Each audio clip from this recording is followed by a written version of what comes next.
नमस्कार YouTube family, मी प्रतिभा झावरे स्वागत करते आपल्या यूट्यूब चॅनलमध्ये की ज्याचं नाव आहे फौजीबाई प्रतिभा झावरे। त्याचबरोबर आजच्या नवीन ब्लॉगमध्येही सगळ्यांचं अगदी मनापासून स्वागत। तर आजचा ब्लॉग काय आहे हे तर तुम्हाला समजलंच असेल आणि आजच्या ब्लॉगची सगळेजण खूप जास्त वाट बघत होते की ही कधी करते, बेबीचं फेस रिव्हील कधी करते। तर यासाठी मी जास्त काही टाईम घेणार नाही आहे, तुम्ही तर आधी बघितलंच असेल।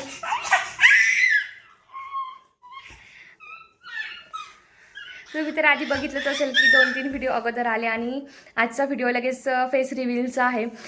तर याचं कारण असं की मी ऑलरेडी खूप जास्त लेट झाली आहे हे व्हिडिओज टाकायला आणि मला आणखी लेट करायचं नाही आहे, त्यामुळे म्हटलं की चला सगळेच वाट बघत आहे तर आपण फेस रिव्हील करूयात की जेणेकरून नेक्स्ट व्लॉग्स मला बनवता येतील। तर चला आपण व्हिडिओला स्टार्ट करूयात।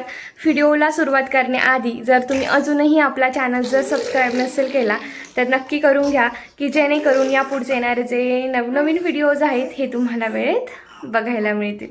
तर चला आपण व्हिडिओला स्टार्ट करूयात। तर आता व्हिडिओला सुरुवात करण्याआधी मी म्हटलं की चला आज बेबीसाठी म्हणजेच 8 मंथच्या पुढे आपण ही रेसिपी बाळांना देऊ शकतो। तर आजची जी रेसिपी आहे ना ती गाजर आणि रव्याची प्युरी असणार आहे मिक्स करून।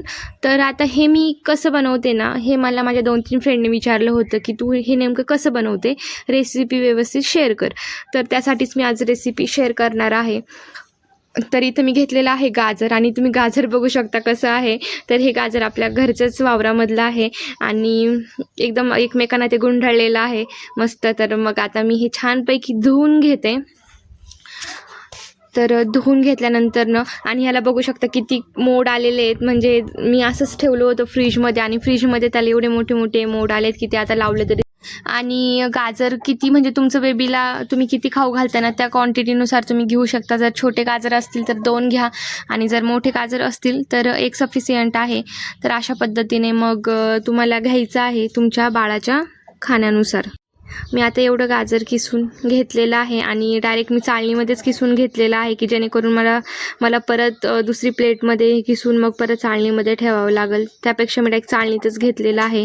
तर आता मी चाळणी ही डायरेक्ट पातेल्यावर ठेवणार आहे, त्यासाठी मी ऑलरेडीच पाणी गरम होण्यासाठी ठेवलेलं आहे।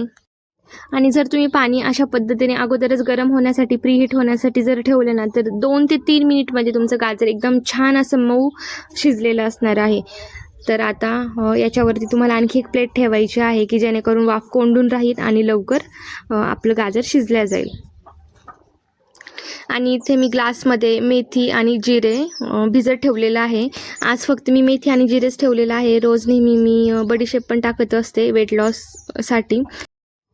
तर आता आपण गाजर तर शिजण्यासाठी ठेवलेलं आहे। आता यानंतर आपल्याला रवा शिजवून घ्यायचा आहे। रवा शिजवण्यासाठी मी इथे पातेलं घेतलेलं आहे, तुम्ही छोट्या कढईचा पण वापर करू शकता। तर आता पातेलं छान गरम झालं की यामध्ये मी आपलं गावरान गाईचं तूप टाकणार आहे। तर तूप तुम्हाला 1 चमचा टाकायचा आहे, जास्त मोठा पण नसला पाहिजे, मीडियम चमचा आहे तो तुम्हाला 1 भरून टाकायचा आहे। हे बघू शकता मी एवढं तूप टाकलेलं आहे यामध्ये। तर तूप छान गरम झाल्यानंतर आपल्याला यामध्ये रवा पण टाकायचा आहे आणि रवा टाकल्यानंतर रवा आपल्याला छानपैकी लाल होऊन द्यायचा आहे, छान असं कुरकुरीत भाजून घ्यायचा आहे। आणि मी इथे बघू शकता रवा फक्त 2 ते 3 चमचे घेतलेला आहे, कारण रवा शिजल्यानंतर खूप जास्त होतो आणि नंतर तो बाळाला खपत नाही, त्यामुळे मग तुम्ही 2-2.5 चमचे घेऊ शकता जास्तीत जास्त। तर अशा पद्धतीने आपल्याला रवा छानपैकी भाजून घ्यायचा आहे। तर आता बघू शकता की रवा जो आहे तो तूप सोडायला लागलेला आहे, म्हणजे सगळा व्यवस्थित असा तळून निघलेला आहे पूर्णपणे तुपामध्ये तो। तर एवढं आपल्याला तूप यामध्ये टाकायचं आहे। आणि जर तुम्ही 2 ते 3 टाईम बाळाला तूप घालत असाल ना तर एवढं नका घालत जाऊ, मी फक्त एकच टाईम देते किंवा कधी कधी डाळ भातामध्ये थोडंसं नॉर्मल तूप टाकून देते आणि सकाळचं तर मी कन्फर्म 1 चमचा देतच असते। तर आता हा जो रवा आहे ना हा तुम्हाला दुधामध्ये शिजवायचा आहे किंवा तुम्ही थोडंसं पाणी पण टाकू शकता आणि थोडंसं दूध पण टाकू शकता, पण मी त्याला दूध पाजत नाही दुसरं, तर त्यामुळे मग मी हे जे आहे ना त्याचं जेवण हे दुधामध्येच पूर्णपणे बनवत असते। तर अशा पद्धतीने तुम्हाला हे बनवायचं आहे। आणि जर तुम्ही वरचं दूध अजून देत नसाल ना बाळाला तर फॉर्म्युला मिल्क देऊ शकता की जेणेकरून काही प्रॉब्लेम नाही। आणि मी तर बाळाला गाईचंच दूध देत आहे सध्या। तर आता इथे बघू शकता तुम्ही की आपलं गाजर पण छान असं वाफळलेलं आहे, एकदम मऊ असं शिजलेलं आहे. तोपर्यंत आपला रवा पण शिजलेला आहे. आता काय करायचं आहे तुम्हाला सुरुवातीला, की रवा थोडासा शिजत आला ना, त्यामध्ये तुम्हाला 2 खजूर टाकायचे आहे किंवा तुम्ही 1 पण खजूर टाकू शकता जर तुम्हाला बाळाला जास्त गोड द्यायचं नसेल तर. तर या ठिकाणी मी 2 खजूर घेतलेले आहे कारण क्वांटिटी पण जास्त आहे. तर आता खजूर पण याच्यात मी ऑलरेडी भिजायला ठेवली होती किंवा भिजायला जरी नाही ना ठेवली तुम्ही आणि तशीच जरी टाकली ना तरी पण ती छानपैकी 2 मिनटं शिजून जाते. आणि चमच्याने थोडीशी ना दाबायची, तर पूर्णपणे त्याचं व्यवस्थित असं मऊ होऊन जाते, ती दुधामध्ये पूर्ण मेल्ट होऊन जाते. तर आता इथे मी मिक्सरचं जार घेतलेलं आहे, मिक्सरचं भांडं घेतलेलं आहे. मिक्सरच्या भांड्यामध्ये जे शिजवलेलं आपलं गाजर आहे ना, ते आपल्याला यामध्ये टाकायचं आहे आणि व्यवस्थित बारीक करून घ्यायचं आहे. सुरुवातीला तुम्हाला फक्त गाजरच बारीक करून घ्यायचं आहे, की जेणेकरून ते परत रवा टाकल्यानंतर ना व्यवस्थित कधी कधी बारीक होत नाही. त्यामुळे मग तुम्हाला अगोदर फक्त गाजरच बारीक करून घ्यायचं आहे. तर हे बघू शकता आपलं गाजर पण बारीक करून रेडी आहे, एकदम छान असं बारीक झालेलं आहे. तर आता यामध्येच तुम्हाला जो आपण शिजवलेला रवा आहे ना तो टाकायचा आहे. अगोदर तुम्ही थंड करून घ्या की जेणेकरून वाफ कोणणार नाही भांड्यामध्ये. तर त्यासाठी तुम्हाला आधी ते थंड करून घ्यायचं आहे आणि त्यानंतरच बारीक करायचं आहे. तर आता खजूर पण बघू शकता, तुम्हाला कुठेच दिसणार नाही, पूर्णपणे ती मेल्ट झालेली आहे दुधामध्ये आणि छानपैकी कन्सिस्टन्सी बनलेली आहे त्याची. आणि जर तुम्हाला असं वाटलं ना की बाबा हे घट्ट झालं आहे, तर त्यामध्ये तुम्ही वरून थोडंसं दूध पण टाकू शकता की बाळाला खायला व्यवस्थित जाईल. कारण थोडंसं घट्ट असलं ना तर गिळायला प्रॉब्लेम होतो आणि मुलं तेवढं आवडीने खात नाही. तर तुम्हाला अशी थोडीशी पातळ कन्सिस्टन्सी ठेवायची आहे की मुलं जेणेकरून आवडीने खातील. तर आता ह्या गाजरमध्येच मी हे टाकलेलं आहे आणि हे पण आपल्याला थोडंसं मिक्स करून घ्यायचं आहे. बारीक तर करायची रव्याला गरज नसते, पण गाजर आणि रवा व्यवस्थित मिक्स होण्यासाठी ना ते तुम्हाला एकत्रित करून घ्यायचं आहे. आणि कन्सिस्टन्सी तुम्ही बघू शकता एकदम परफेक्ट झालेली आहे आणि अशी कन्सिस्टन्सी असली ना मुलं बिलकुल कंटाळत नाही. तर अशा पद्धतीने आपली ही बेस्ट रेसिपी तयार आहे. हेल्दी पण आहे, वेट गेन होतं यामुळे बाळांचं. तर अशाच जर तुम्हाला नवनवीन रेसिपी जर पाहिजे असतील तर मला कमेंटमध्ये सांगा, नक्की मी शेअर करेल की मी माझ्या बाळासाठी कोणकोणत्या रेसिपी रोज बनवत असते.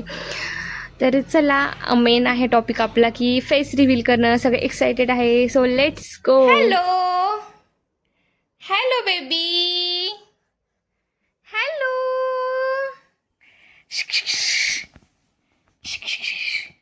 Hello. Oh. He is my baby. Duggu baby. Finally baby's face reveal. Oh. नाही करायचं फेस रिव्हील तुझा? बरं कॅन्सल केला बरं का फेस रिव्हील करायचं आम्ही. Hello hello. तर इथे चालू आहे आमचा खेळ.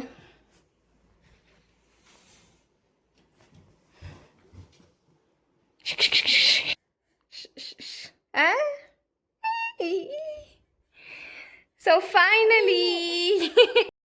तर इथे चालू आहे आमचा खेळ. बेडला पकडून रोजच खेळायचं असतं. नो, तिकडे नाही जायचं बेबी.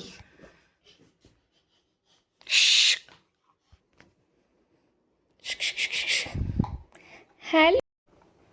खेळण्यामध्ये इतके बिझी आहेत साहेब. तर आम्ही खेळण्यामध्ये इतके बिझी आहेत की आम्हाला टाइम नाही बघायला.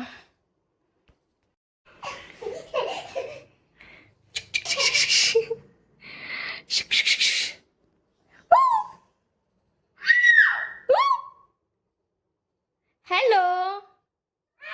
बाय कर baby. Baby baby.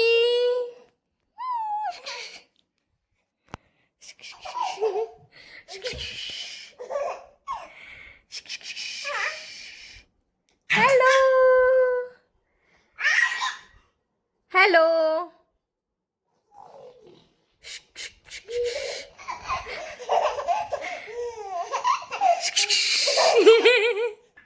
Hello hello. क्युटीला बघायला टाइम नाही. बेबी. आमचं रडणं पण इतकं क्यूट आहे ना. बेबी बेबी इकडे बघ ना तू.